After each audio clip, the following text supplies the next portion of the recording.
গত ৬ মাসে বাংলাদেশে তৈরি পোশাক শিল্পে বিদেশি ক্রেতাদের আস্থা ব্যাপকভাবে ক্ষতিগ্রস্ত হয়। দেশের পোশাক খাতের অন্যতম বড় উৎপাদন কেন্দ্র আশুলিয়া সাভার ও এর আশপাশের এলাকায় শ্রমিক অসন্তোষের কারণে প্রায় ২০% অর্ডার বাতিল করা হয়, যা শিল্প উদ্যোক্তাদের মধ্যে উদ্বেগের সৃষ্টি করে। বিশেষ করে আশুলিয়ার এলাকার কারখানাগুলো দিয়ে বিদেশি ক্রেতাদের মধ্যে অস্থিরতা বিরাজ করে। Bangladesh garments manufacturers and exporters অ্যাসোসিয়েশনের এবং বিকেএমের মতে যদি পরিস্থিতি উন্নতি না হয় তবে আগামী ৬ মাসে সারা দেশে প্রায় ১০০ কারখানা বন্ধ হয়ে যেতে পারে।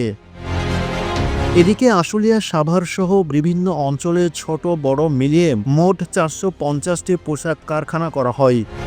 জুলাই মাসে অভ্যুত্থান পরবর্তী শ্রমিক অসন্তোষের কারণে এসব কারখানার অধিকাংশ সমস্যার সম্মুখীন।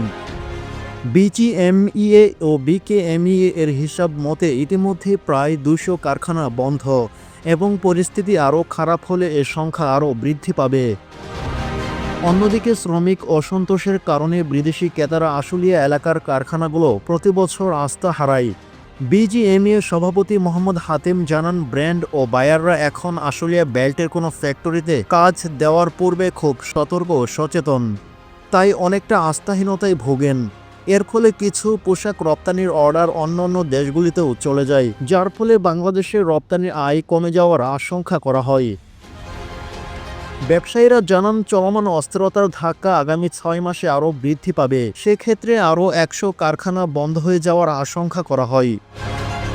শাসা ডেনিমসের ব্যবস্থাপনা পরিচালক শামসুল মাহমুদ বলেন, যতদিন না আমরা ফ্যাক্টরি পুরোপুরি সচল রাখতে পারি ততদিন ব্যাংক ঋণ পরিশোধ ও কর্মীদের বেতন দিতে পারব না।